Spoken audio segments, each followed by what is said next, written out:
Hello, everybody, and welcome to This Week in Your Daily Star Trek News. Today is Saturday, November 20th, 2021. Coming up on the show today, there is hope yet, hopefully, for a Star Trek Deep Space Nine HD remaster. There's a newly announced theme park in China that's getting a Star Trek land. LeVar Burton is moving on from Jeopardy in a trivial way. And yes, I will discuss the international incident that is Discovery being pulled from Netflix just days ahead of the Discovery Season 4 premiere. My name is Alison Pitt, and this show is supported by people like you through Patreon. Find out more and add your support at patreon.com/daily Star Trek news. Right now, if you are listening to me on the podcast today, I would once again like to invite you to join us over on the YouTube live stream. This happens every Saturday at 2 p.m. Pacific time. I do the news. We do a little bit of Star Trek show and tell, which I'm actually not going to do today for a good reason. And we also do the results of today's poll. I'm going to get onto the poll in just a second, but before we get going too far, I just want to remind everybody that all of the stories that we talk about today are on dailystartreknews.com. We've got the full articles, the links to the original sources. There's more pictures, more videos. And then we also have some extra special features on the website, like the weekly events listing and some Star Trek history every week as well. So please go and check that out. It's dailystartreknews.com. Now, I did tell you about a poll today. So today's poll, which is also live on Twitter, so you can go and vote in that on Twitter at Daily Trek News on Twitter. The poll is, after LeVar Burton / Trivial Pursuit, I'll tell you about that in a second, what other Star Trek actor and game show combination would you most like to see? Now, our four options are, number one, Gates McFadden and Operation. Number two, Michael Dorn and Battleship. Number three, Armin Shimmerman and Monopoly. And number four, William Shatner and Risk. Please vote early and often. We had a tremendous amount of fun in my house last night trying to come up with the options here. But yeah, I hope you'll pick one. Once again, you have the choice between Gates McFadden Operation, Michael Dorn and Battleship, Armin Shimmerman and Monopoly, or William Shatner and Risk. There's a poll in the chat here on YouTube, and you can also vote in that on Twitter at Daily Trek News. Right. So today's show, I mentioned I'm not going to do show and tell today, and that's because I don't usually do that much like opinion based stuff on this show. I try to keep it more or less just to the news, so you know what's going on. But people's have had lots of opinions this week about the Discovery and Netflix fiasco. So we will talk about that really briefly at the beginning of the show, and then I'm going to share some of my thoughts and some of my background on it at the end. That way, if you don't want to hear that from me, you can just turn it off. But it also allows me, for those of you who are watching live, I can answer some questions in the chat as well and make it a little more interactive. So stick around to the end. We'll talk in great detail about Netflix and Discovery, but that won't be at the beginning. And there's no show and tell today. Sorry. All right, so let's let's just get into it with the biggest news story of the week and possibly the biggest news story of the year. So rumors started flying around Tuesday, possibly before that, maybe on Monday. People outside of the United States were getting worried because there was no like, hey, this show's going to start on Netflix. Rumors abound, and I'm cautious about rumors. But then people started getting in touch with folks at Netflix who said, "Oh, nope, there's no date yet. There's no date." And then the story dropped on Deadline. Netflix was dropping Star Trek Discovery as of midnight Tuesday. All of Discovery, seasons 1 through 3, not showing season 4. Starting, so it's technically midnight Wednesday, between Tuesday and Wednesday. So for folks overseas in Europe, they had mere hours notice. Fun fact is not enough time to watch all of seasons 1 through 3 of Discovery. And, they actually got in touch with somebody at Viacom CBS who said, yes, that's correct. Discovery was coming off Netflix. It was sudden and, of course, quite a shock to international fans. And it was also a shock to the people that are actually in Star Trek Discovery. Many of them had been at Destination Star Trek London just literally 2 days before pushing the show, pushing season 4. They had a trailer, they were doing their publicity rounds, and they didn't know about it. Anthony Rapp actually did a really great thread talking directly to Star Trek Discovery fans and explaining from their perspective what happened. He said, I don't pretend to understand how these sorts of deals for international rights are made or unmade. I will say, I wish we'd all been told that this was coming so we could have braced ourselves and then we could have helped spread the word to all of you. So it really sounds like everyone was kept in the dark. My perception of the situation was that, they were running out of time, but the announcement coming through Deadline after rumors had started flying felt a little bit like the Viacom CBS people were a little bit on the back foot there.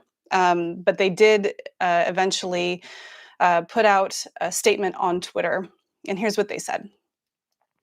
We know you're anxious to hear our plans for season 4, so we wanted to update you. Internationally, the upcoming season of Star Trek Discovery season 4 will now premiere exclusively where Paramount Plus is available in early 2022. This means the new season and all previous Discovery seasons will be available internationally in 2022 as Paramount Plus expands globally. In the US, Star Trek Discovery will still be premiering on November 18th on Paramount Plus, in Canada on CTV Sci-Fi Channel on November 18th and streamed on Crave beginning November 19th. We sincerely thank you for all your patience and support as we grow the Star Trek universe on Paramount Plus. We can't wait to show you what's in store. Let's fly. Needless to say, that didn't get met with a lot of love. I don't. How do you deliver bad news? At least they were upfront about it. Um, the gist of everything that's happening is basically it was widely expected that Discovery season 4 would be carried on Netflix as it has been for the past 3 seasons, and now it won't be. It's going exclusively to Paramount Plus, which does not exist yet. Outside of a very couple of very niche markets. They have said that they expect it to expand into Europe in 2022, but there's no firm date. And of course, for those of you in countries who are not in Europe or maybe smaller countries around the world, you'll know that there are no current plans to expand Paramount Plus. And with Netflix reaching, 180 countries, most of those people are going to be cut off from Star Trek Discovery entirely. So not a great look for the Star Trek franchise this week, but that is kind of where we are with it. There's not much more. Well, there is actually a lot more to say. I personally know that a lot of people are really devastated by this news. I'm going to talk a little bit more about it at the end of this show. But for now, the key things to take away are that Star Trek Discovery is no longer available on Netflix, and it won't be. The next time you'll see Star Trek Discovery outside of the US and Canada, it'll be on Paramount Plus in early 2022. All right, I'm going to move on so I have time at the end. That was the super depressing news. Maybe some less depressing news. So also at Destination Star Trek London last week, John Van Citters, who's I always get his title wrong, Vice President of Star Trek Brand Management, John Van Citters, he was quoted by Trek Central, who were there on site. He was quoted by them as saying in a panel that the Voyager and Star Trek Deep Space Nine HD remasters, quote unquote, will happen at some point. This they put out on Twitter, which of course immediately blew up, and as it would, because I know people have been clamoring for an HD remaster of those shows forever. John Van Citters himself replied to the tweet to clarify, and he said, "To be fair, I think I said, I believe it will happen at some point. and no one wants it more than I do. Um, Effectively, this is not a story, but it's something that people have been talking about. So I wanted to tell you about it as well.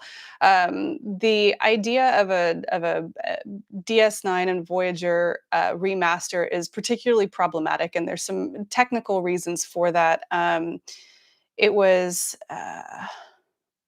TrekNews.net back in 2017 did a very, very, very good breakdown of the technical complexities about why it's so hard to remaster those. And I'm very badly paraphrasing it, but it's basically because um, in order for them to they can't just take the original footage and upscale it or whatever. They would have to take the original footage and recut, literally re-edit every piece of that entire series. And it's just technically complicated and probably wouldn't return the money that they wanted it to. So it's, at the time in 2017, it was like, that's never going to happen. But technology, we've seen some really good AI kind of upscales before, so who knows?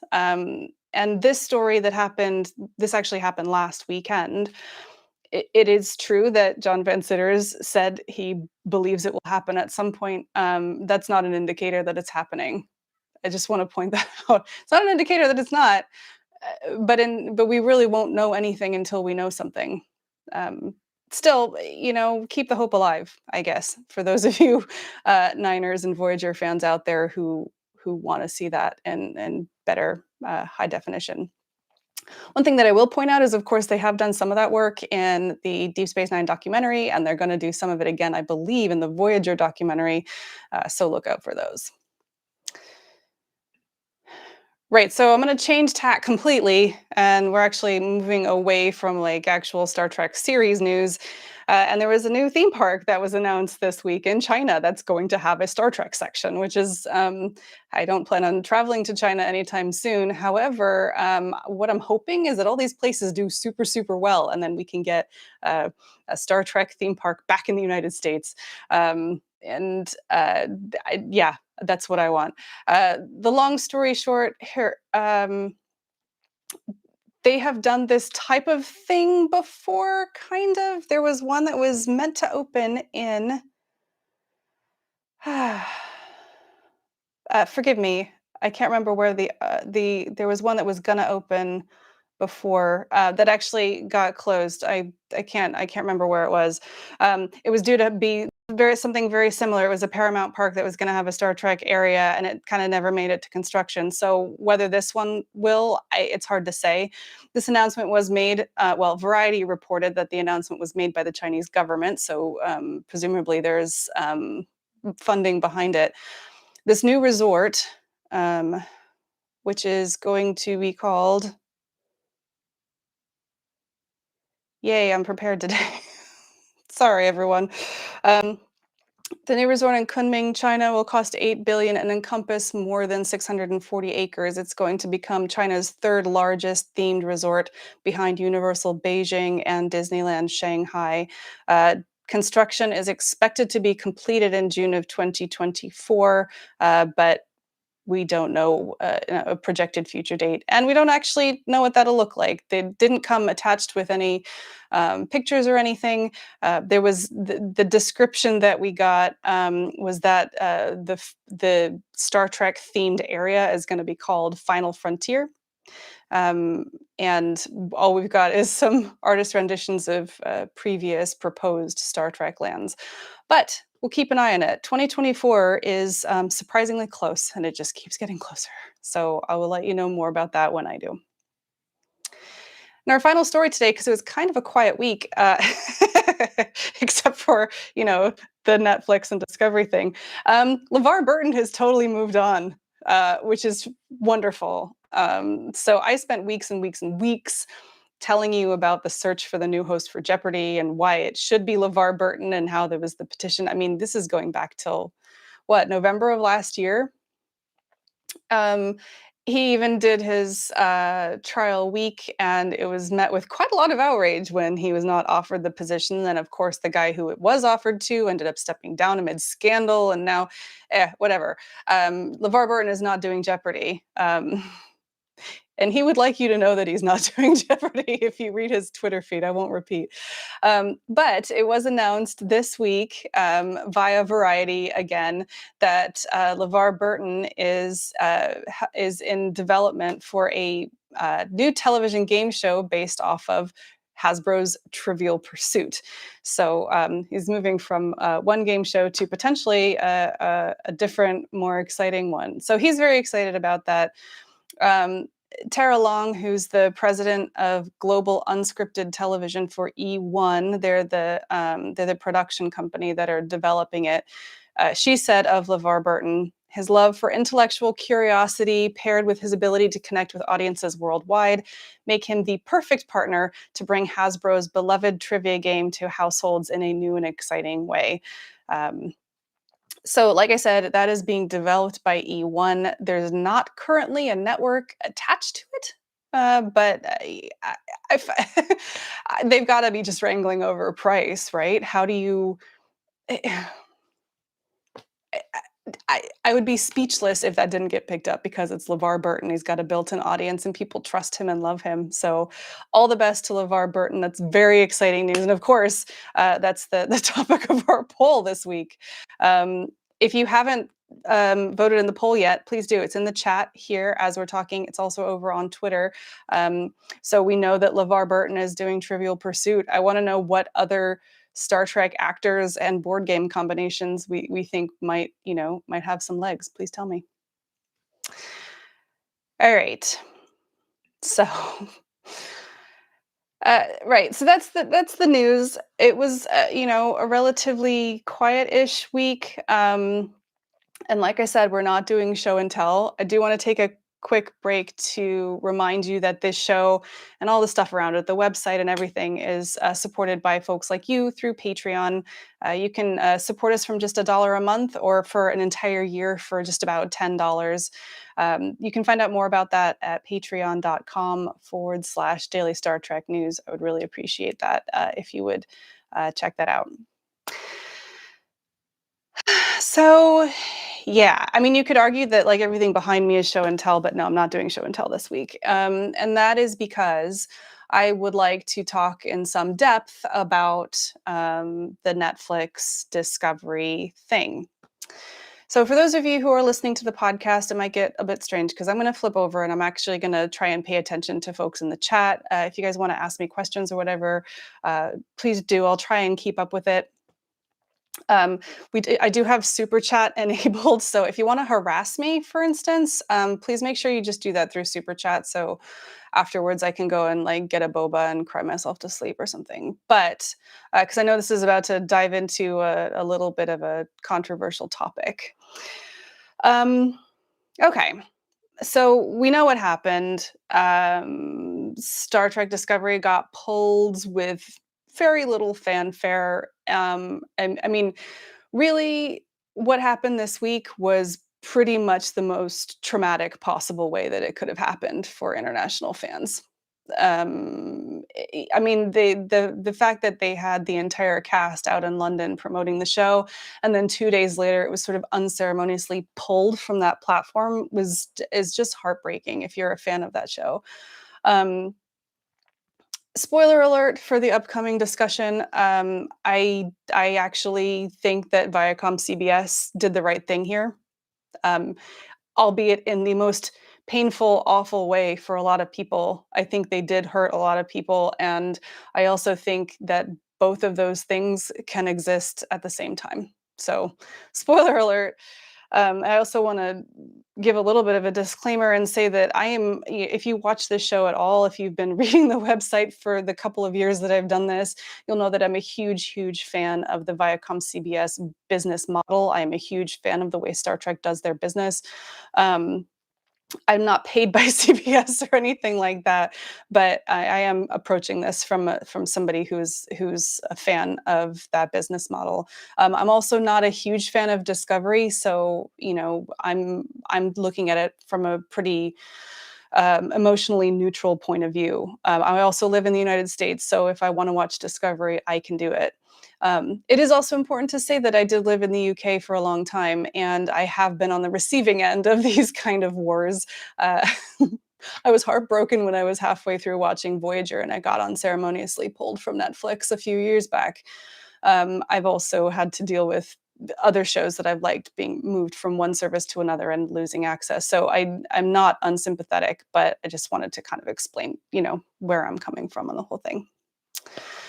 Um, right, I'm gonna take a sip of water. Okay, so okay. Forgive me, I have a huge amount of notes because I want to make sure that I don't forget anything or go out of order. Journey with me back in time. We're going to start at the beginning. So, July of 2016, when Star Trek Discovery was in its infancy and the Star Trek universe was just a twinkle in Alex Kurtzman's eyes. Um, July of 2016 was when CBS and Netflix announced that they had inked a mega deal that would bring all of the Star Trek shows onto Netflix. And bundled in there was an exclusivity deal with Star Trek Discovery. So they got exclusive rights to show Discovery outside of the United States and Canada. And they got all other shows too, which at the time was 727 episodes of Star Trek. This was a gigantic deal. It was seen as a huge, like, major move for Netflix. And at the time, it was generally reported by the big Hollywood rags that this deal basically bankrolled all of Discovery. Discovery was a hugely and continues to be a hugely expensive show to make. And generally speaking, the feeling, and I don't know what the deal was that that deal with Netflix and their exclusivity paid for the first season of Discovery. Now, all of you are probably well aware that Discovery basically paid for CBS All Access becoming what it was, because Discovery season 1 led to Discovery season 2, led to Picard and Short Treks and Strange New Worlds and everything else. Um, and if you connect the dots from over here to over here, the upshot is that Netflix basically paid for its rival to start up. And that's got to sting a lot right now.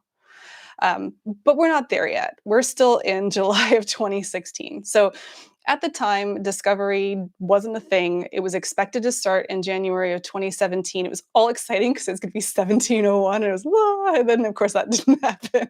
There was quite a lot of turmoil with Star Trek Discovery. Anyway, Discovery eventually premiered in September of 2017, and it was almost simultaneous with Netflix in the international countries. And everything was going smoothly. That was great. So that was fine. Discovery season 1 finished about February of 2018. And, okay, so we've got pretty used to the seasons happening on like a yearly-ish basis right now. Such was not the case at the time. I think we knew that there was going to be a season 2, but we didn't know when that was going to be. And we actually didn't get season 2 of Star Trek Discovery until then a whole nother year. So it was January of 2019. So what was going on in 2018? Some other stuff that probably was seemingly innocuous at the time. The big one was, and I'll tell you this now, and we'll revisit it later. Um, at the time, Sky, which is a big network in the UK and I believe Europe as well, which used to be a Rupert Murdoch owned um, uh, business. They were trying to take it over, and there was some complications because this was around the time that Disney was buying 20th Century Fox. Long story short, Comcast bought Sky. Comcast, of course, being one of the big rival companies to Viacom CBS, which is, like basically like old school, old Hollywood television money, right? So that happened in September of 2018. Comcast took over Sky. Just put a pin in that one. October of that year, Short Treks premiered. So this was the sort of the smoothing factor between Discovery, which had finished in February, and we weren't expecting to get it back until the next year. So we got Short Treks, the short ones in between. Now, if you remember back, we Short Treks didn't have a deal. So Netflix had Discovery, but they did not have Short Treks. Short Treks wouldn't premiere on on Netflix until January of 2019, around the same time as season 2 of Discovery. But it was hardly its like standalone thing. It was really hard to find, apparently, at the time. I wasn't there, so I don't know. Correct me, please. So that's what happened. So we're still on Netflix here, right? This is now I'm sorry, I'm losing my track. Okay, 2019, in January of 2019, we got season 2 of Discovery is going, Short Treks is going on Netflix, and that's what we got. Then April happened, and this is where things start to get really interesting. Is around about April 2019, and that isn't just because that's when Daily Star Trek News started. It's completely coincidental. But one of the very first articles that I wrote was about the fact that, did you know that Viacom, and keep in mind this is way pre-merger, Viacom had a little known streaming service called Paramount Plus, and it basically only existed in the Nordic countries, and it was pretty niche. And they had, in April of 2019, they announced that they were expanding Paramount Plus to Latin America. Now, at the time, this was like, unless you were really following the streaming wars, that would not come up on your radar because who cares? Right? Especially for Star Trek people, it was Viacom owned the movies, but through Paramount, and CBS owned Star Trek television, through CBS. But if you're watching this from like a big, like multi-year global expansion kind of mindset, they're clearly they're taking a really interesting tack around 2019 by focusing on underrepresentative or underreached groups by traditional streamers other than people like Amazon and Netflix. So they're kind of coming in from the sideways, not the direct route. And that was really fascinating to me. And remember, we're like pre-merger by now. So by May of 2019, things are actually heating up a lot in Star Trek land. So we've had 2 seasons of Star Trek Discovery. May of 2019, they established the Star Trek Global Franchise Group. At this point, we already knew about the animated series and the Section 31 show. Picard had been announced at STLV in 2018. So things were really heating up for Star Trek universe in May of 2019 when it was announced that Star Trek Picard would be streaming on Amazon internationally. And at the time, if you were part of this, you would remember that it was like a huge, huge deal. Not quite as huge as what happened this week, but it was a huge deal because people were pissed. We're already paying for Netflix. We've got our Star Trek. We have 2 years and Short Trek's worth of Discovery as precedent, and you're going to make me pay for another service? No way. Anyway, people were mad, but couple the Paramount Plus expansion with the Picard moving to Amazon expansion, and you're starting to get a picture of the strategy here, which is to divest from Netflix. So fast forward a couple of months, and it was August of 2019 that they finally announced that Viacom and CBS would be merging to form Viacom CBS. Now, generally speaking, this was a really exciting thing for Star Trek fans because we're like, yeah, the movies and the TV shows are going to be finally under one roof. And it's actually taken. So it was August of 2019, and we are now in November of 2021, and we've just managed to get all the movies and TV shows onto one service. It's slow moving. Anyway, I wanted to remind you about the merger because at the time, Here's what they said were their three big pillars of strategy when they brought the two companies together. They're going to leverage the best parts of both companies to do these three things. Number one, accelerate their direct to consumer strategy. Now, this is streaming services. It's basically getting their content into people's eyeballs directly without a middleman. So, not having to pay for affiliates. Number two, enhance distribution and advertising opportunities. And this is basically maximizing the exposure on multiple platforms of all of their properties so that they can have creative offers for their advertisers, and they can leverage their ecosystem to make interesting deals with advertisers that are maybe a little non-traditional. Excuse me. And then the third one is create a leading producer and licensor of premium content to third parties worldwide.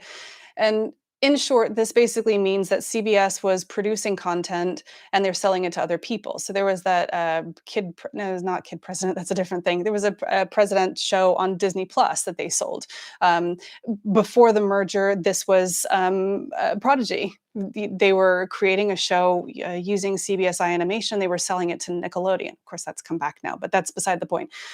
Anyway, the point being that they were that diversifying their outside of the U.S. The carriers who were carrying Star Trek was absolutely dovetailed right into the strategy that they were saying with the merger and in 2019. It's a combination of accelerating direct to consumer strategy and also licensing content to third party providers. All of that would be finalized a couple months later. And of course, we take for granted now that it's Viacom CBS, right? It's, things move fast. So following following the announcement that Picard would come out on Amazon, we still started to see some more cracks. Star Trek Short Trek Season 2, to my knowledge, has not ever aired internationally outside of the physical media. So please, somebody correct me if I'm wrong, because I can't remember, but I couldn't find where it had aired internationally. I don't believe it was on Netflix. And so the international fans just completely missed out on season 2, which is a real problem because the prequel ones, they had a prequel to Picard season 1 was in there. Then, of course, in January, Picard premiered on Amazon, and they did a great job. Some of their marketing stuff in January of 2020 was wonderful. They renamed a tube station Piccadilly Circus, I believe. So that was January 2020, shortly before the world got set on fire. And so what we kind of have now is in January of 2020 is a split. You've got Star Trek Discovery and Short Treks ostensibly on Netflix, and you've got Picard on Amazon. Excuse me.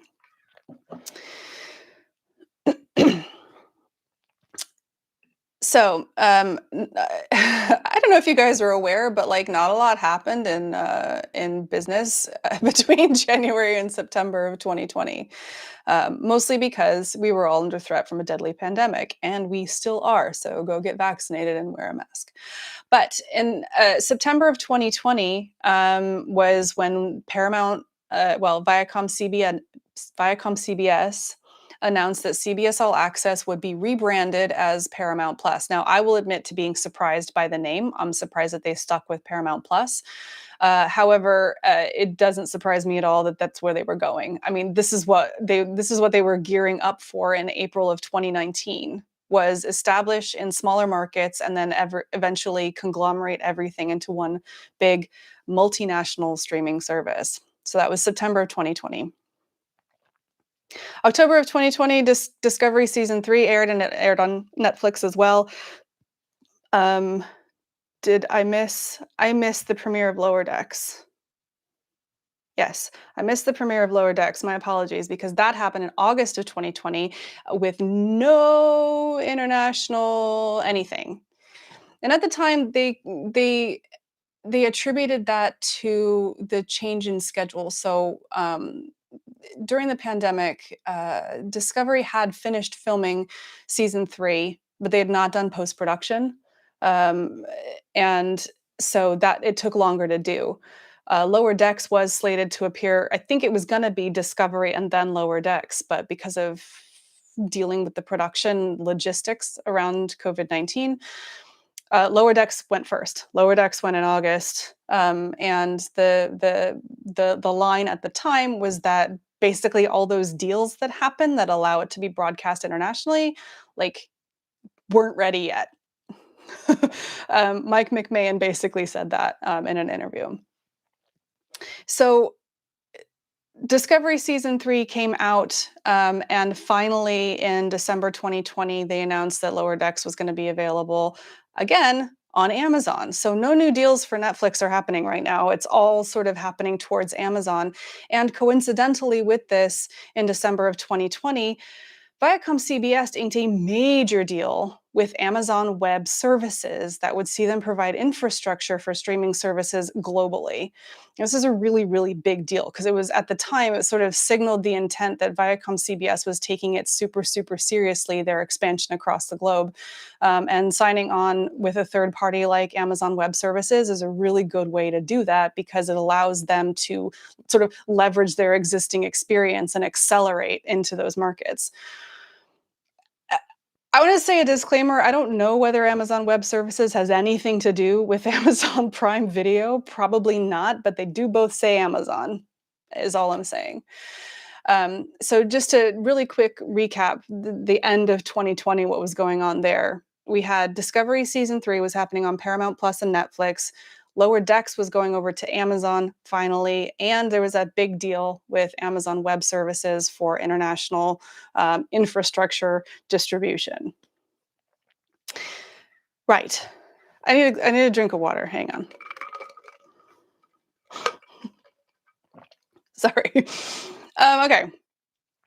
So at the beginning of 2021, basically where we're at is if you're not thinking strategically, it's actually Star Trek's in a really good place. Now, it's not in a really great service place for international fans because if you want to watch all of Star Trek, you need to subscribe to at least 2 different services, right?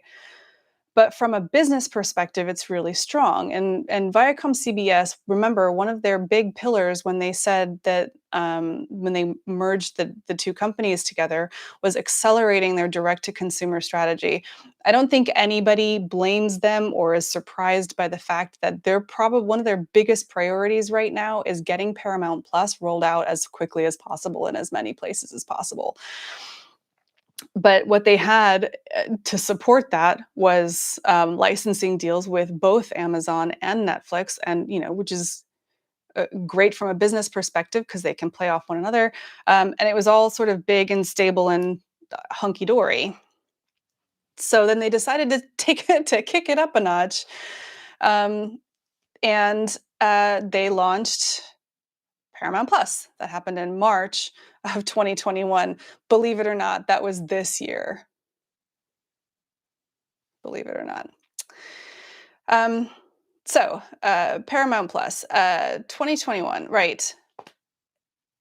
So things have kind of stabilized. They've been doing a relatively decent job, and at least in the United States, of pulling everything back onto Paramount Plus and getting it all in one place. And of course, like I mentioned earlier, we now have all of the TV shows and all of the movies, including the Kelvin Timeline ones, all back together, which is great.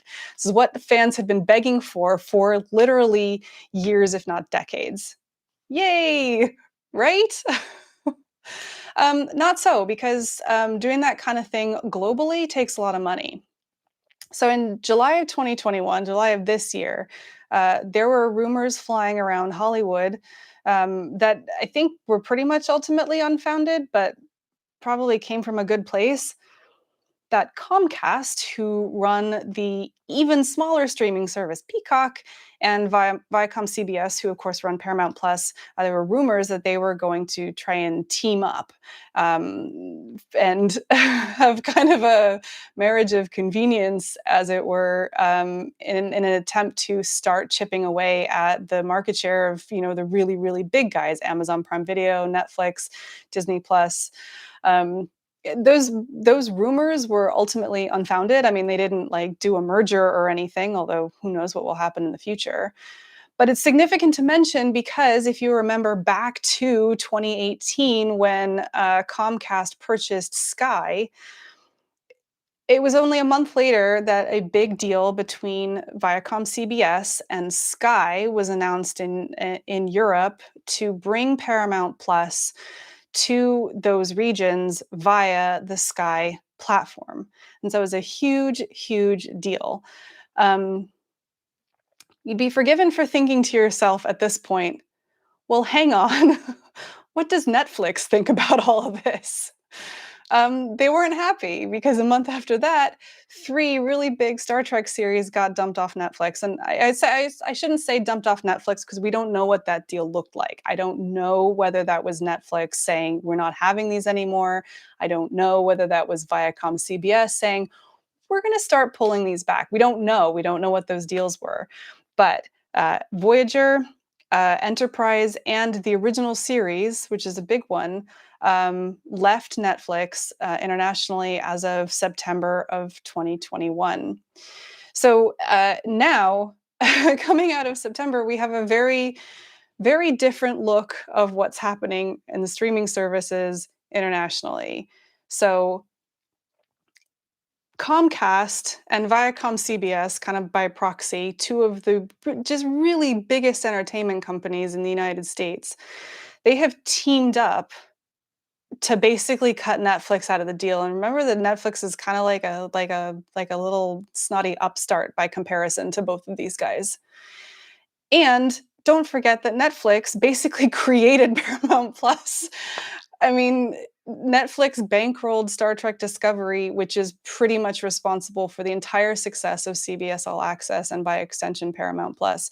There is a lot of negative feelings happening around here, and we have this split presentation for fans where you've got Picard and Short Treks and Strange New Worlds are going to be on Amazon, and then you've just got Discovery and the older shows on Netflix.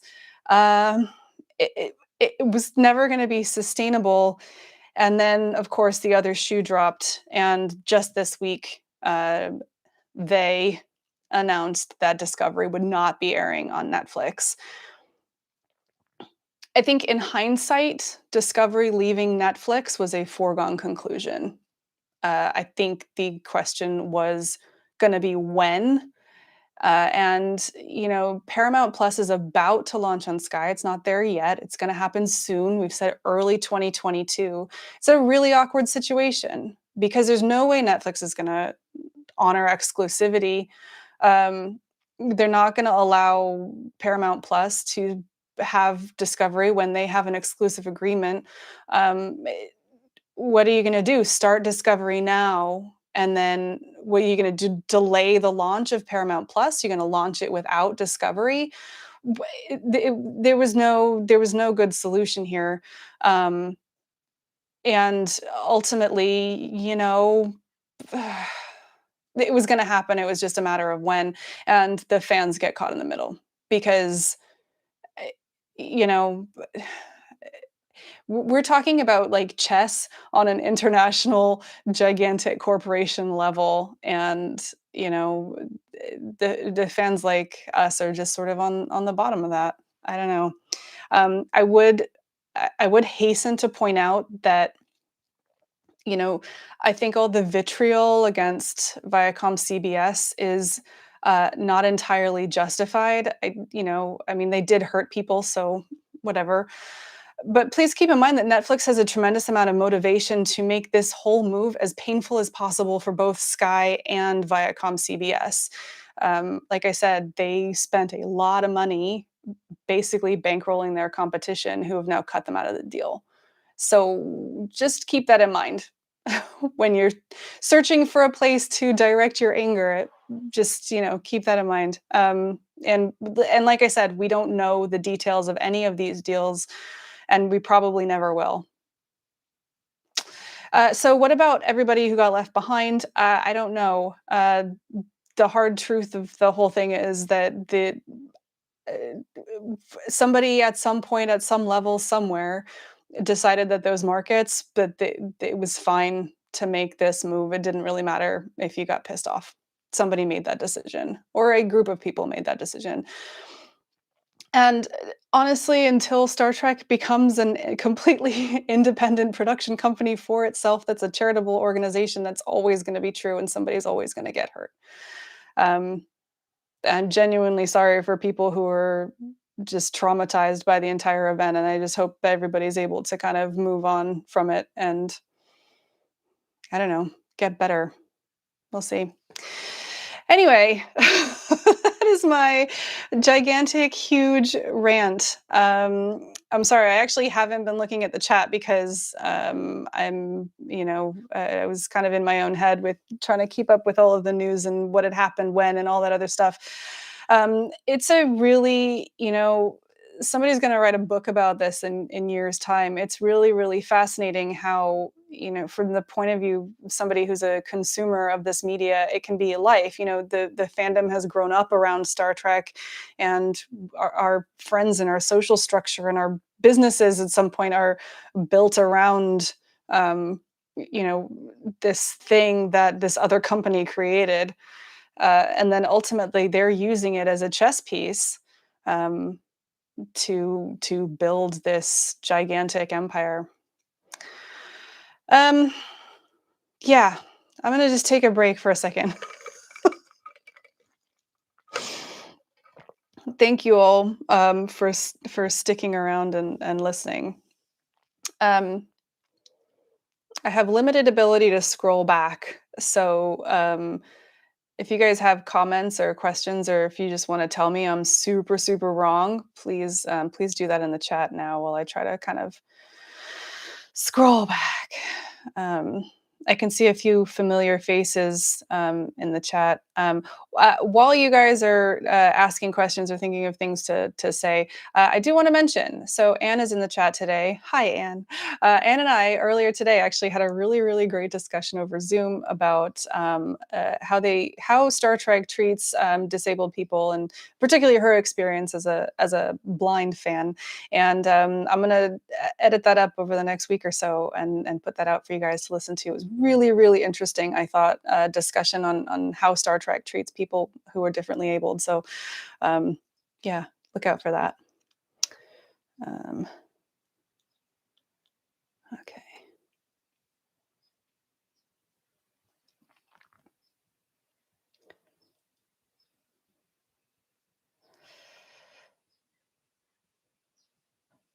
Do. Right, I'm just gonna shout out, hey, T-Rick Jones is in the chat today. Um, T, if you guys are not aware, is the guy who is making a name for himself, doing all the trivia and history at Daily Star Trek News. He's also doing all sorts of odd jobs for me behind the scenes too. So please say hi to T and give him a round of applause because he's awesome. Yeah, and so T made a comment in the chat. Alison must have strands of string running all over a room of her house pinned to pictures of Paramount CEOs and dates and streaming services, like a conspiracy. I was literally discussing this not 20 minutes before I went live, how what I need to do is get like Mariner did in Lower Decks, and I want to put up a bulletin board back here with all of the things that are sort of intertwined. It's actually a lot of that red string and everything just exists in my mind. I find the whole thing just completely fascinating. I talk about it forever, but I'm not gonna. Anyway. um,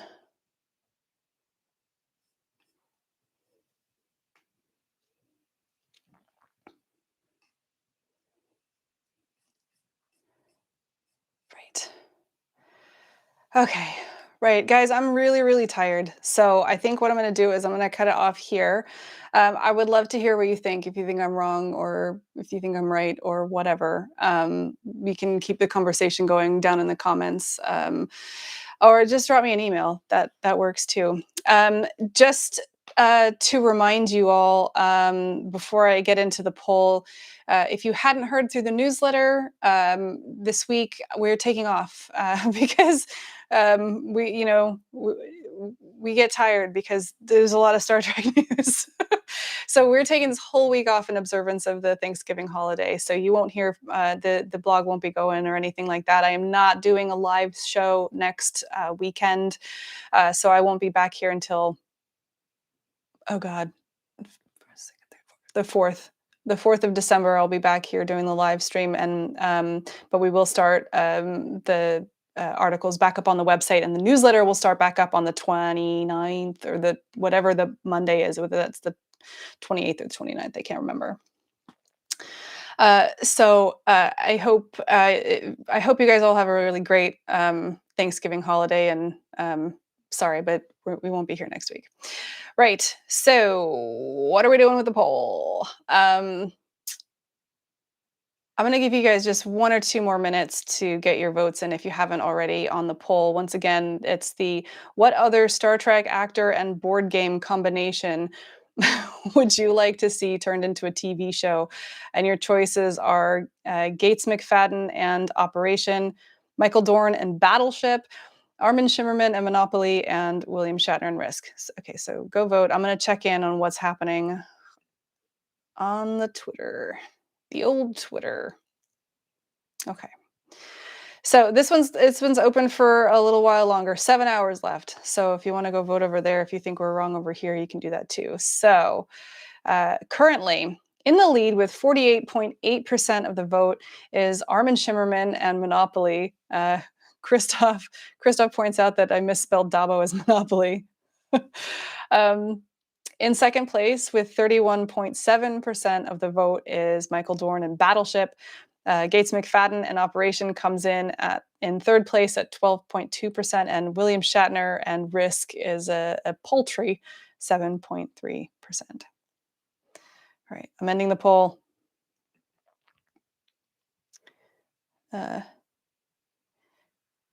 Okay, so final results of the poll in the chat today. Armin Shimmerman and Monopoly is in the lead with 47%. It's a Star Trek joke. Michael Dorn and Battleship is coming in second place at 26%. William Shatner and Risk comes in at 17%. And Gates McFadden and Operation is at 8%. Yeah, War Dogheim, thank you. He says there's not enough smashing of the like button in here. Yeah, smash that like button. Smash that subscribe button. God, I really can't do that. I am not I'm not a 23-year-old boy. I just can't do that with a straight face. I'm a grown woman. But if you did want to gently press the like button and then share this video with your friends, I'd appreciate it. So there. All right. That's enough from me. I've waffled on for almost an hour, people. Thank you for listening to me ranting. It was actually a really enjoyable time to go back through and recap the last several years of Star Trek and streaming history. It was kind of a fun trip down memory lane. Most of the stories that I talked about in that piece are actually from dailystartreknews.com. Of course, we didn't start covering them until April of 2019, but a lot of that stuff is in there, so you can go back down that rabbit hole yourself if you so desire. Anyway, that is it for this week in Daily Star Trek News. Thank you for listening. Just a reminder that if you are listening to this on the podcast and you've lasted this long, you should come and join us on YouTube for the live stream. We do that every Saturday at 2 p.m. Pacific time. It's youtube.com/Daily Star Trek News. Of course, not next week, but I already covered that. We'll be back here on December 4th. Remember, you can also find all of this week's stories, including the ones that I covered here and some other ones as well. Those are all on dailystartreknews.com. We've got links to all of the original stories and some additional pictures and videos where applicable. We've also got the week's events listing and occasionally the old Star Trek history every week too. If you're missing your daily fix from when we used to do the daily show on YouTube, then please check out the Daily Star Trek newsletter. You can sign up for that at dailystartreknews.com/contact. It's totally free. The only thing I take from you is your email address, and it comes to your inbox every weekday morning. Anyway, thank you again for listening. This show is produced by me, Alison Pitt, and the stories are written by Chris Peterson, Marina Kravchuk, Jack Brown, T. Rick Jones, and David Powell. Today's show, of course, was supported by people like you through Patreon. And if you would like to support more of what we do, please consider joining us for just $1 a month or about $10 a year. You can find out more at patreon.com/daily Star Trek news. Now, I will be back in 2 weeks' time with more of the Star Trek news you need to know and show and tell. I'll bring back show and tell too. Thank you very much for joining me as usual. I'm Alison Pitt. Live long and prosper.